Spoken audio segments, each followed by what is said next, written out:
Hello, hi, how's everyone today? I hope everyone's doing well. I'm Dean Wingate and I'm back with another National League preview for this weekend. Apologies I didn't get last weekend's out. It was one hell of a busy week for me, really, so apologies for that I didn't get last week's out. There were some big results over last Saturday and last Tuesday.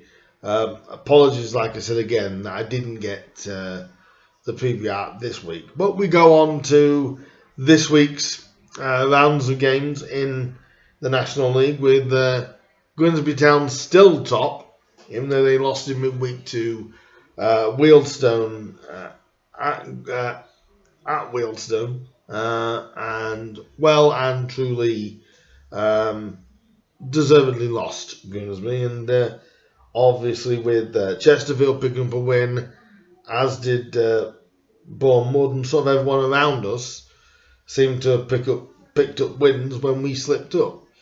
And what you would normally do, that's what you would do. You would look for a slip up somewhere, and the teams behind us pick wins up. So this week should be quite interesting. The first game for this round of fixtures is Bournemouth up against Southend. Bournemouth and Southend. Well, we have to start really with Southend, don't we? I really fear for Southend. I really do.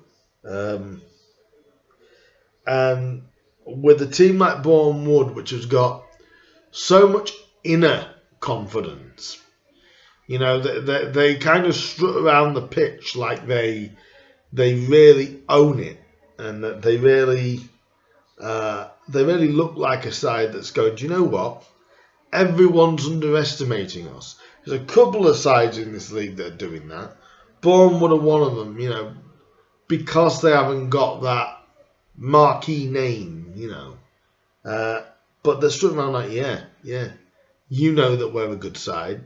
Start admitting that we're a good side.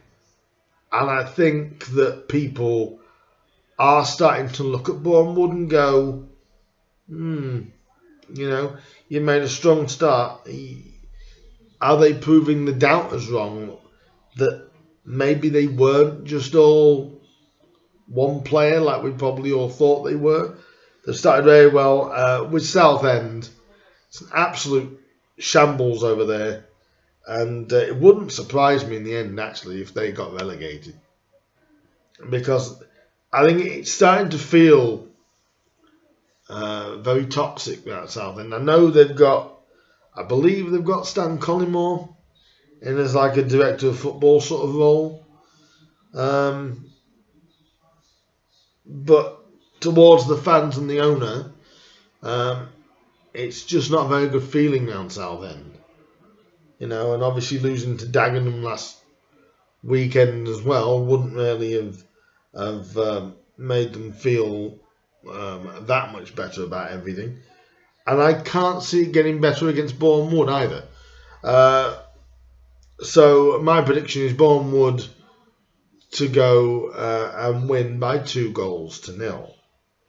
Next, we go to probably the biggest surprise package in regards to they didn't think they'd do it again or go again. It's Bromley up against Halifax Town. I nearly called them Bramley, so apologies because I just keep thinking of apples. I looked in my fridge earlier and realised I've got apples. That's where Bramley came from. But Bromley up against Halifax. And really, you've got to fancy Bromley, especially at home. I mean, they're on this 7-game or 8-game unbeaten run. We were one of the victims in that run. But they obviously went to Meadow Lane last Tuesday. They won last weekend and they went to Meadow Lane last Tuesday and got a creditable draw. Thanks to Michael Cheek's scrappy goal, but these guys don't fear anybody in this league, and why should they? In a sense, I mean, they did finish in the playoffs last year. I think we all we probably all took Bromley a little bit lightly, to be fair. Not when you play them, but when you look at them as an individual entity, you probably look at Bromley and go, they can't do this again. You know, they're not going to be able to hold up again. Well, Andy Woodman, whether you like the way that he does things, or you like the way that some of them are with certain teams, kind of like how Bromley reacted to Grimsby when we went down there a couple of weeks ago, you've got to give them some credit. You know, they've got a goal scorer in Michael Cheek. My only concern for Bromley is what if Michael Cheek got injured? That's the only concern for Bromley. Where would the goals really come from? You know, that makes you wonder. But I also look at it and go, well, they've got James Alabi, who seems to know where the net is. They've got a good side there, and you've just at least a good 11, and you've got to respect that, whether you like the way they do things or not.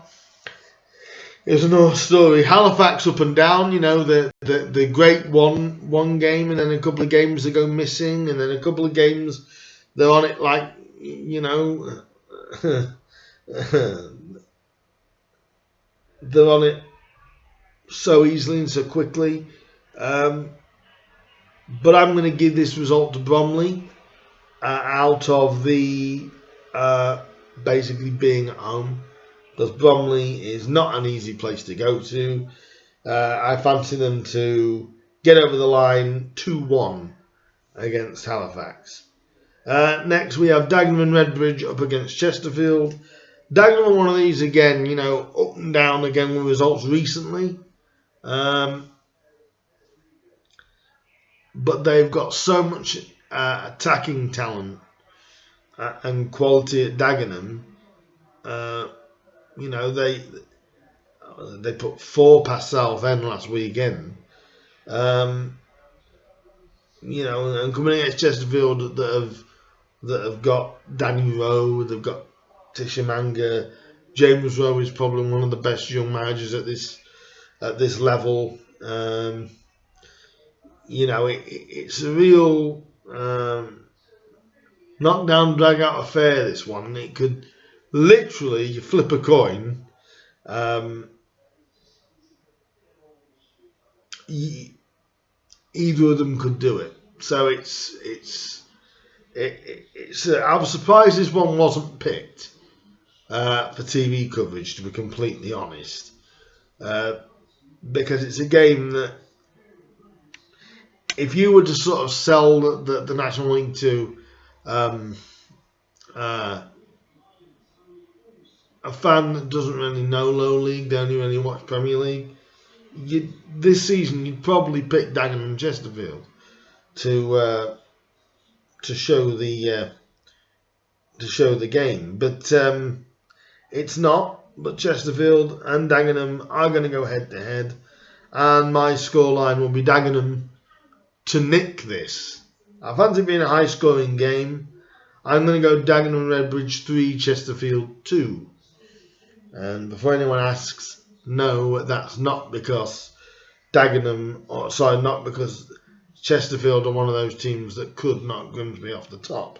But I literally think there'll be loads of goals in this, and I'm going to go with home advantage. Strictly that is it. Next we have Dover up against Stockport.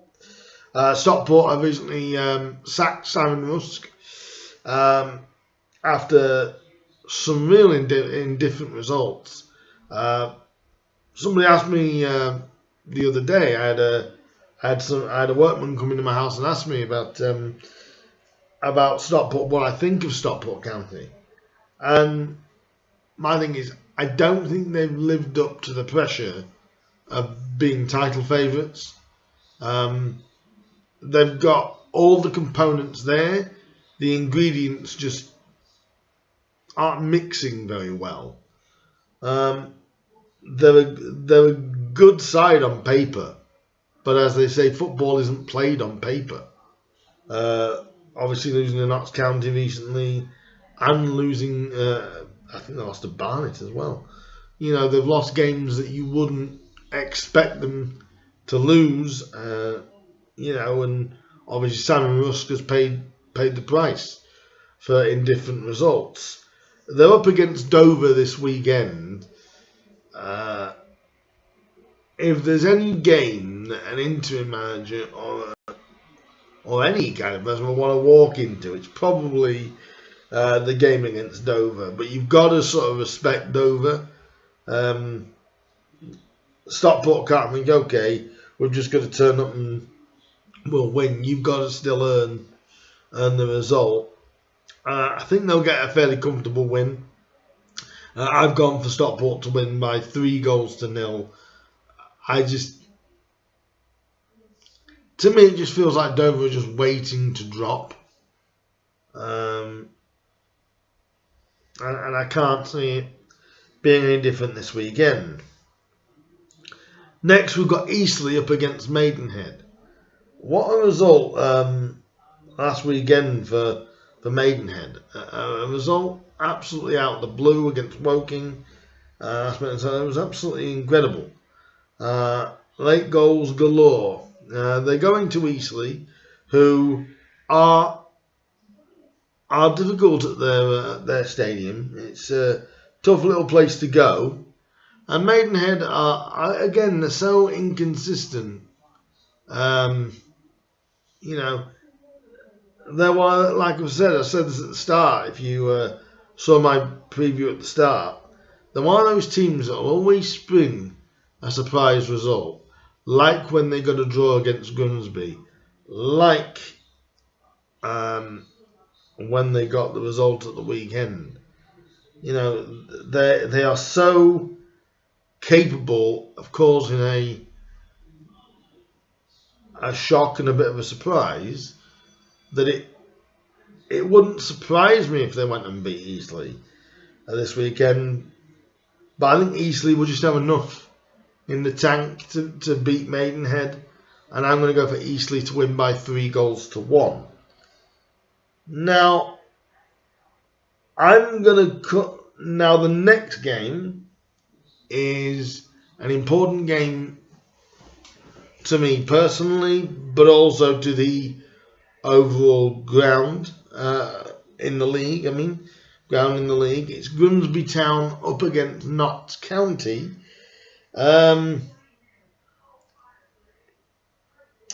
Now, some people are calling this, and I know there'll be fans in the National League that disagree. Some people are calling this, especially both sides, they're basically calling this maybe the game of the season so far, or the biggest game of the season so far. Obviously, Daggers and Chesterfield will have something to say about that. But it's definitely one of the biggest fixtures in the league this season. It goes without a shadow of a doubt. The amount of quality that's going through both sides at the moment, in a sense, by the way they're playing. Us at Grimsby, we do have injury concerns.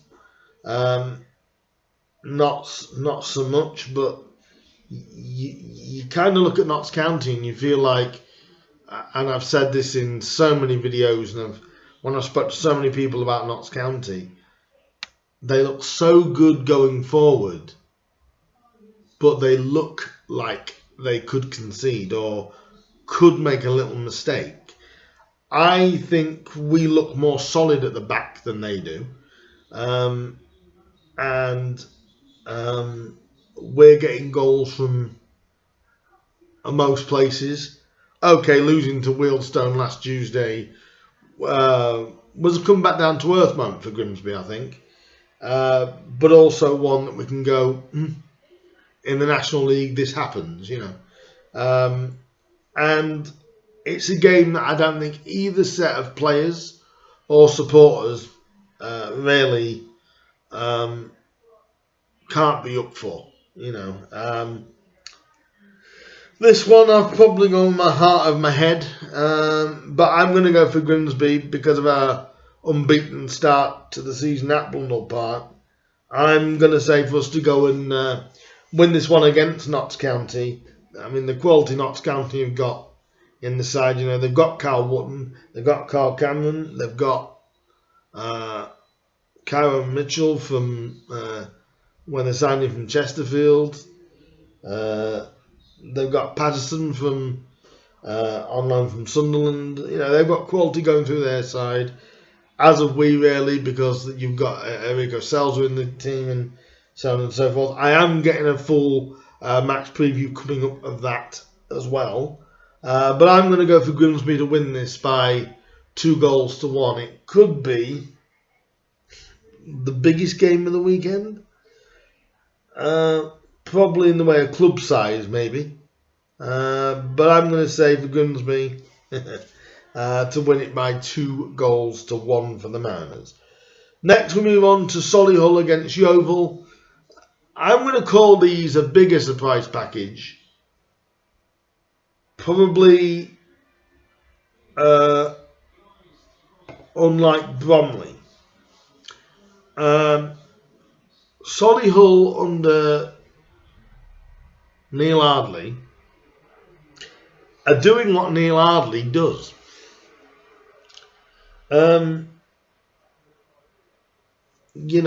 He makes Solihull difficult to beat.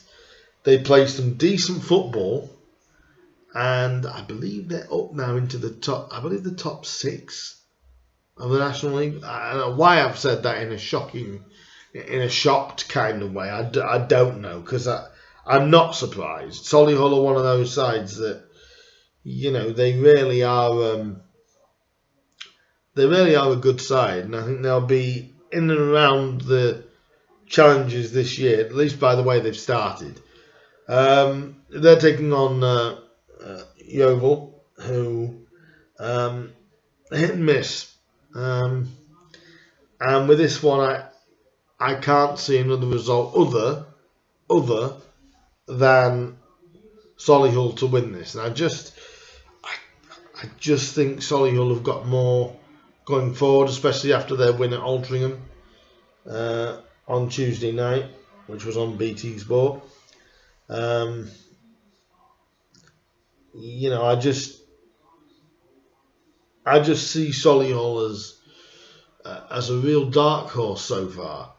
Don't take Neil Ardley's teams lightly, and I think they'll get through this one fairly comfortably by 3-0.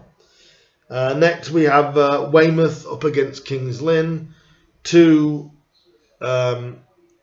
really average sides in the National League. 2 sides that, if they're on their game, can cause problems for teams. Weymouth probably slightly the better side overall this season. But I believe it's going to be a stalemate. I don't think you're going to get much between both. So my prediction for this, plain and simply, is Weymouth 1, Kings Lynn 1. It's just a game that it just has that air of, I can't see one side really overpowering the other, and I can see that one being a draw. Next, we've got Woking up against Altrincham. 2 of the toughest teams that we've played at Grimsby this year. Against both at their places. Altrincham, a good side. They are a good side. Phil Parkinson, no, not that one. But Altringham's Phil Parkinson is really. He's a very, very decent manager, a very humble manager, but a very good manager. He definitely has Altrincham organised. They'll be a bit gutted to lose to Solihull on Tuesday night. Woking, probably as was said, maybe the toughest team that my side have played all season in regards to from start to finish. But they seem to be a bit up and down at the moment, Woking. But it's a good chance for them to maybe swing the form book around. It's one of these, again, it's a coin flip tie, really. It depends on who you like and who you prefer and who you think has the better squad. I'm going to go for Altrincham because I just like the way they play. They try and play the football that I would say the right way. They try and get the ball on the deck. Woking obviously have got a massive side. As people have said, I think all the players are around 8'11". But they've got a big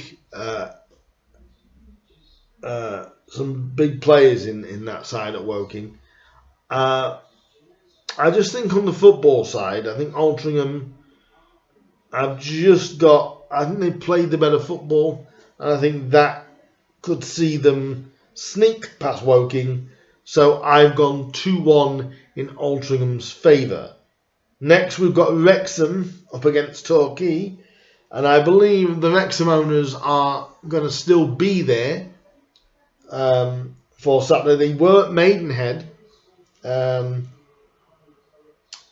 on Tuesday, I think it was. They were at Maidenhead, which I think shell-shocked a lot of the Wrexham supporters. I don't think they could literally believe that their Hollywood owners were actually there. But they've never been to a ground like Maidenhead before. They're another one, because they're splashing all this cash, and it doesn't guarantee you success. Maybe over time it will, but usually when you do it straight away, not so much. But at home, you've got to say that, they are going to be difficult to beat at home. They're coming up against a Torquay side that's so inconsistent at the minute. A decent side, but you need some form going to Wrexham. And I believe the owners of Wrexham will be there, I believe, on Saturday for their first taste at the racecourse since taking over. And I can see them wanting to put a show on. I did see Ryan Reynolds and Rob McEnany's interview that they did with the press and the local media and the national media as well. And that they seem committed. And I always say with these, as long as people like that are committed and they want to be involved for the right reasons, good luck to Wrexham. I do think if the two guys are there, I think Wrexham are going to want to put on a show for them, especially at home. And I can see them running out winners in this one by 3-1. In fact, it wouldn't surprise me if Paul Mullen got the hat trick for this. Really, it really wouldn't surprise me. They're going to want to show the owners, definitely at home, what they can do in person. So we'll see. And the BT Sport game that has been picked, and it's caused a lot of controversy. This has. It's at 5:20. Barnet will be up against Aldershot. It will be on BT Sport. This has caused a lot of controversy. I think it's the wrong weekend because you've got games like Dagenham and Chesterfield. You've got games like Bromley and Halifax. You've got games like Grimsby and Notts County, and they've chosen Barnet and Aldershot.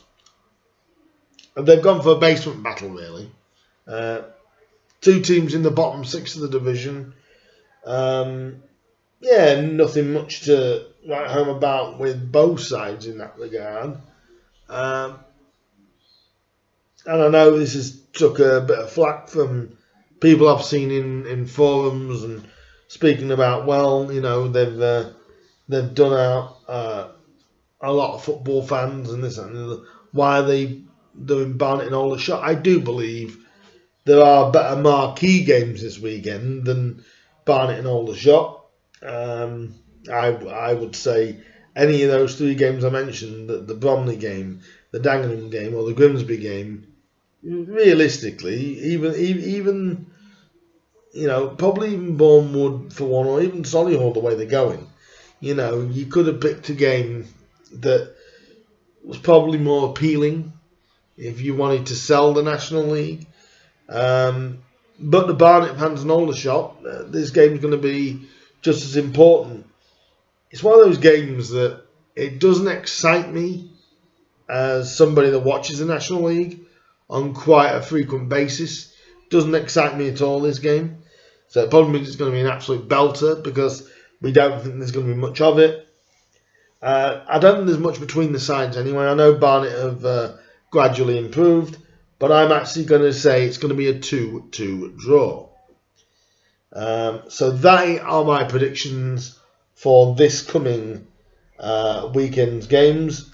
Leave your predictions down below. If one of your teams are playing, then do, and you are going to the game, do enjoy the game, and hopefully for your team's sake you get the result that you're after. And let me know what you think about how you think the National League season is shaping up. I look forward to hearing from you all, and I will see you soon in the next one. See you soon, guys. Don't forget to like, subscribe, and comment to me, and let me know what you think. I'll see you guys next time. Bye-bye.